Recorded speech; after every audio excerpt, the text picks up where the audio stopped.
Welcome to Comments Podcast, the show where we discuss a variety of topics with your host, Nina.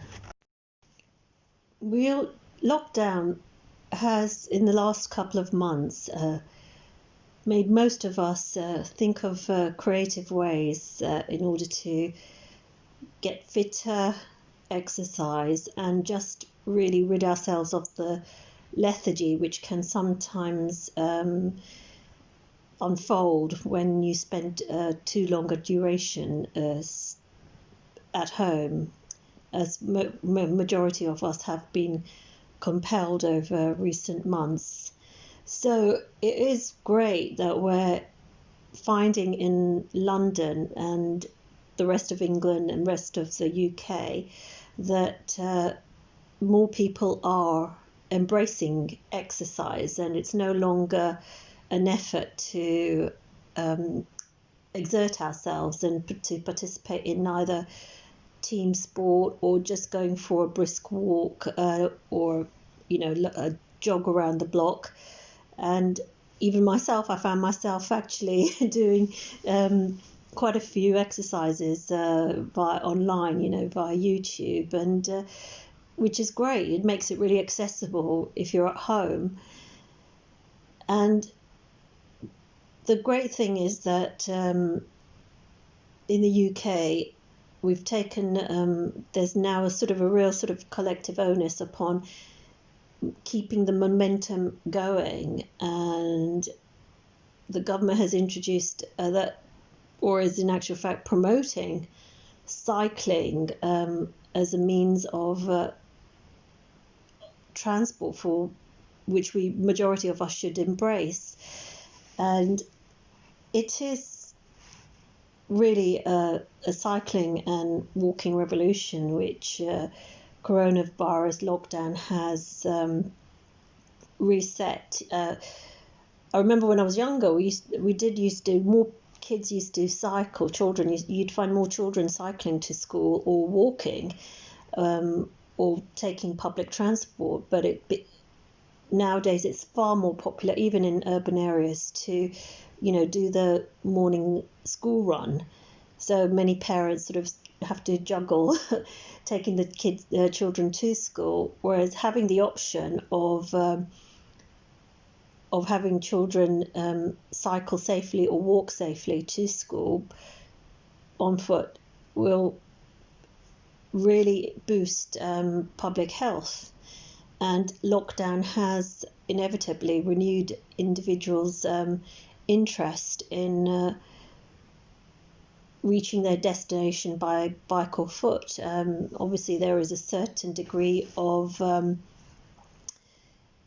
intrepidation that unfolds when you think about boarding any public transport and wearing the face mask and just having to be in an enclosed indoor environment with many people where social distancing is not easy to maintain, especially if you're on the tube in London, as I have often been in recent weeks. It's near impossible to maintain that distance from everybody. So to be able to get to work or to school or to local shops, doing the majority of travelling by bike would be brilliant. And I think it's something which has a wide-ranging scope. It includes not only providing cycling training to children and adults if they want it. This is the recent £2 billion funding which has been provided by the UK government to England, but it will also help local councils to focus on developing and building an extensive network of cycle lanes, and also what has recently become the contentious low traffic neighbourhoods, which will just slow down the flow of cars in particular areas. And these have been erected specifically really in areas which are roads which are close to schools or close to parks where you will have a lot of children walking, and it's encouraging them really to cycle to school, so the initiative really does have a lot of support from parents, or albeit there may be local residential car owners who feel that it's an impediment for them to be able to get to their destination quickly, because they'll now have to find that they'll have to contend with the road networks on the major high streets, rather than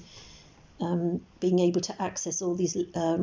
more quiet residential roads, which are subject to these low traffic neighbourhood areas. The government has also recently, one of the great ways was to keep this momentum of cycling and just overall focus on health, was the announcement we had of not only of the £2 billion investment, but the initial sort of 50,000 vouchers which were made available online and could be accessed by members of the public, subject to availability. But what it did was to encourage those perhaps on a low income who could not really afford perhaps to actually have cycle training lessons, or to pay towards the maintenance of their bike, get a bike check done. You can redeem this voucher for a variety of things as long as it was associated with cycling. So this, just gives people access to being able to ride a bike, and access to training and developing their confidence to get back out there onto public roads and cycle, even if it's just for short distances. The more often you do it and the more confident you become, more frequently you'll find that you will go out and cycle, as opposed to jumping in a car or on a bus, especially for short distance journeys. And the great thing is that GPs have also embraced this initiative. As the GPs in England have been now assigned the availability to prescribe cycling for patients who suffer from poor health, or perhaps are finding that they need a certain amount of exercise, either due to surgery or obesity or many other health reasons. So GP surgeries will be able to obtain a stock of bicycles which they can purchase, and then be able to lend them to prospective patients, and the patients will be able to access free training within other cycling patient groups. So this is really quite unusual, but a great initiative, I personally feel, that will help individuals to not only hopefully find a new mode of transport, but perhaps a new hobby, and which will be very pleasurable once we have the nice sort of summer weather return in due course. And duly, it will also help those who are overweight or obese, or have a greater risk of serious illness, to really get into shape, and exercise through cycling is one of the most pleasurable and convenient ways to do that. It will have a huge role to play in tackling the challenges of public health and environmental challenges, which we do have at the moment with increased pollution that's caused from so many motor vehicles on our roads. So as long as we have the right infrastructure in place, and training, I think more people will develop that confidence to travel and use bicycles. I know that I've recently just decided to grab hold of a cycle as well and taken it along local roads, but I haven't ventured too far just yet. But I feel it's those small steps which will, with practice, develop the confidence to travel via the bike further afield. But we really do need, in order to feed people to boost the cycling activity for individuals, everyone needs to feel not only the transformative benefits that come through cycling, but that will only really happen when we feel confident in being able to travel and use the bicycles in our local roads, having cycling lanes allocated specifically just for bicycle riders, and more LTN or local traffic, low traffic neighbourhoods established within our localities. The Fix Your Bike vouchers have been great, because there's probably many of us who've purchased a bicycle which we've put set aside in the loft and not seen it for years, or probably bequeathed Christmas presents to children and bicycles, but they've, after a while, as with most things, they may have become disinterested, or again the safety aspect may have been of concern, so they've basically been allowed to gather mothballs. So the Fix Your Bike vouchers are fantastic to help individuals just to go out and get their bike, that old bike that they've got hidden away in the loft, and have it checked out and have a bike MOT done, basically, from participating cycle shops or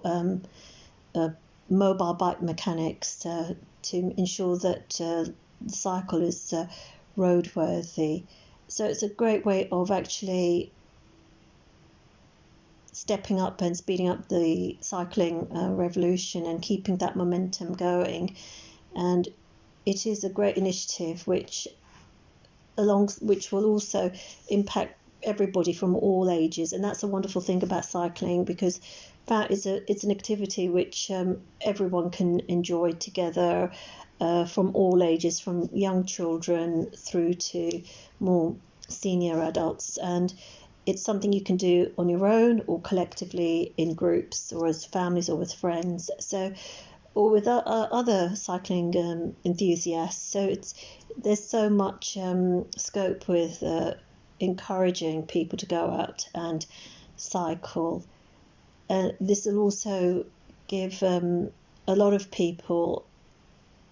enthusiasm to really focus not only on their health, which will be a benefit through cycling, because it's a great form of exercise. You're almost exercising without realizing you're